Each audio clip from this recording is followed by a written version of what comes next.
출애굽기는 이스라엘 백성이 애굽에서 광야 시내산까지 이야기라면 민수기는 시내산에부터 모압 평지까지 있었던 이야기라고 할 수 있어요.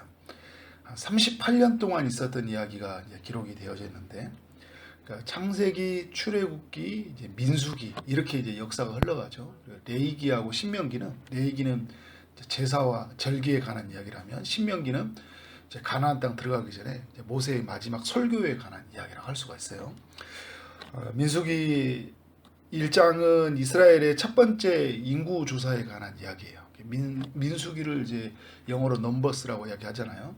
그래서 민수기를 읽는 게 힘들어요. 이게 넘버스라는 것은 명단이 누구인지, 무슨 지파의 이름들 쭉 나오고, 오늘 또 보면 레이지파에 있는 사람들 쭉 열거를 하고 있잖아요. 1장은 이제 인구 조사에 관한 이야기죠. 그래서 가나안 땅 입성을 앞두고 싸움에 나갈 수 있는 그 20세 이상의 남자의 숫자를 세어보니까 60만 3,550명이었다.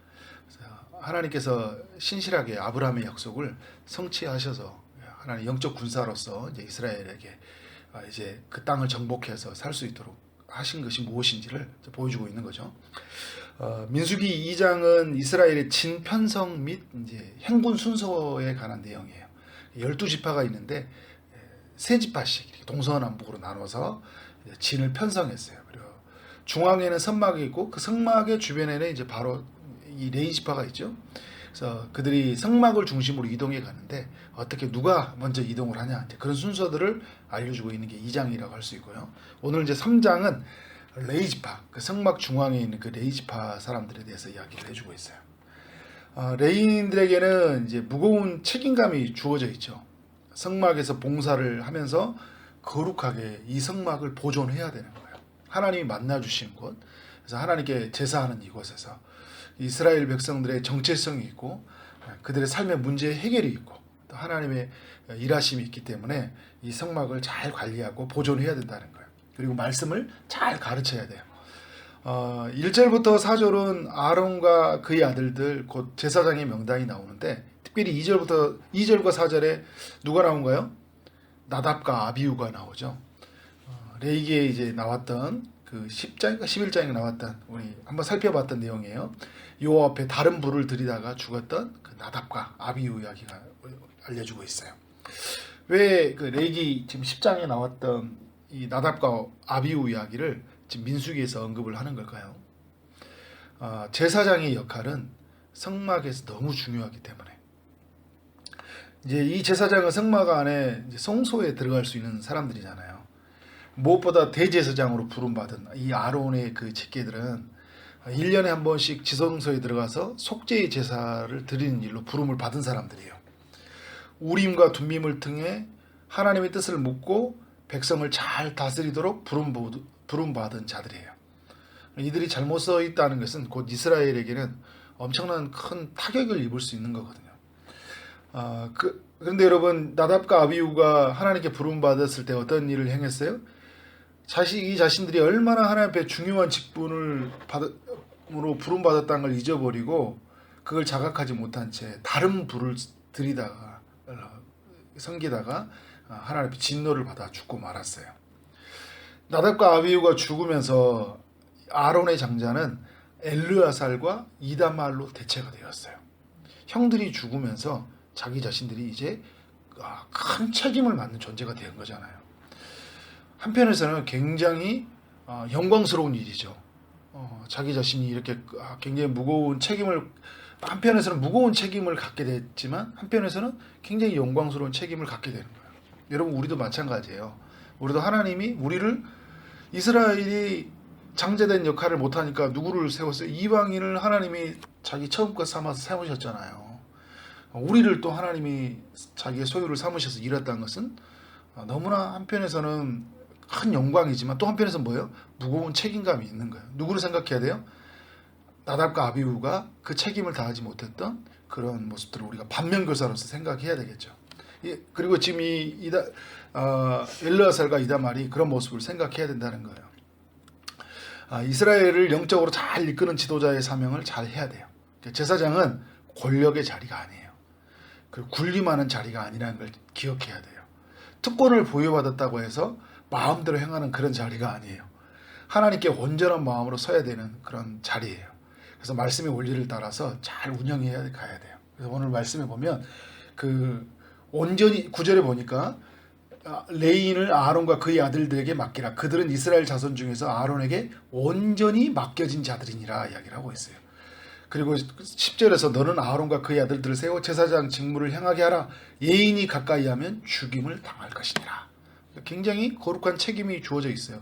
그러니까 함부로 그 제사장님 너도 한번 해봐 이런 게 아니에요. 예전에 그 사무엘 때 그 사울 왕이 자기가 제사를 하고 그러잖아요. 그런 사람이 함부로 제사장 직책을 감당했다는 큰일 나거든요. 그런 일을 못하도록 잘 관리할 수 있는 게 그런 사명을 가지고 있는 거죠. 5절 이하는 이제 레위 사람들이 무엇을 해야 되는지를 알려주고 있어요. 그러니까 6절에 보면 제사장 아론 앞에 서서 그들에게 시종을 들라고 이야기를 해요. 그러니까 해막을 이제 심호하되 그 해막의 모든 기구들을 맡아 이제 지키는 일들을 하는 거죠. 그러니까 한마디로 제사장을 잘 돕는 사역이에요. 성막은 이제 제사를 드리는 곳이면 이제 제사를 드리기 위해서 뭐가 필요해요? 제사를 드리는 제물이 필요하고 그 기구들이 필요하고 여러 과정들이 필요해요. 그 제사장 혼자 다 할 수 있어요? 거기 서브하는 모든 사람들이 할 수 있는 거죠. 예를 들어서 제가 주일날 말씀을 전하다 말씀만 전하면 다 된가요? 찬양팀을 돕는 사람이 있어야죠. 방송을 돕는 사람이 있어야 되죠. 안내를 돕는 사람들이 있어야 되죠. 각각의 돕는 여러 사람들의 협력을 통해서 하나님께 예배가 되어지잖아요. 그게 이제 어떤 특별히 더 중요하고 덜 중요한 건 없어요. 하나님 나라에서 모두가 같이 있고 고기예요. 그런 면에서 아름다운 협력이 있어야 된다. 그러니까 왜 나는 이런 일을 해야 되냐. 내일 또 한번 살펴보겠지만 이 나중에 고아 자손들이 막 반기를 들어요. 어떻게 이런 일을 모세만 그 제사장 가문만 할 수 있냐. 우리도 할 수 있게 해달라고 하다가 하나님 앞에 큰 일을 당하죠. 그러니까 아름다운 협력이 있고 자기 맡은 일에 최선을 다하는 그 하나님 앞에 충성됨이 필요한 거죠. 내일 좀 더 자세히 살펴보도록 하고요. 11절부터 13절이 이제 레위인을 이스라엘 장자로 대신한다 이야기를 해주고 있어요. 이스라엘의 장자가 된다는 거. 이 레위인은요, 야곱의 몇째 아들이에요? 셋째 아들이에요. 셋째. 그런데 장자로 세우고 있어요. 나중에는 이제 유다가 이제 넷째 아들이 장자가 또 바뀌어져 가요. 그 개념이. 그런 이 하나님이 레위 자손을 장자로 선택한다는 건 의미는 뭐냐면 이제 전체를 대표하면서 하나님께 제사장적 직분을 감당한다 이런 일을 하기 때문에 이제 그들을 그 이제 장자로 세우거든요. 이스라엘을 출애굽에 나올 때 시내산에서 언약을 맺으면서 뭐라고요? 그들에게 이제 하나님께서 언약을 맺을 때 그 장자된 직분을 주셔요. 그 장자된 직분이란 것은 모든 열방의 장자를 세운 거잖아요. 이스라엘을. 그 장자를 세웠다는 것은 하나님의 것이라는 의미를 가지고 있어요. 왜? 어디에서 그게 하나님의 것이 나타났나요?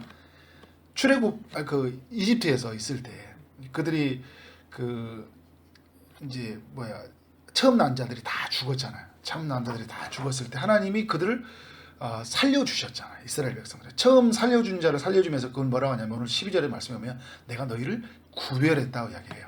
그러니까 구별된 존재들. 그래서 그들은 뭐냐면 처음 난 것은 하나님의 것이 돼요. 근데 하나님의 것이 되면서 그건 뭐냐면 그 나머지의 모든 사람들을 대표하는 거예요.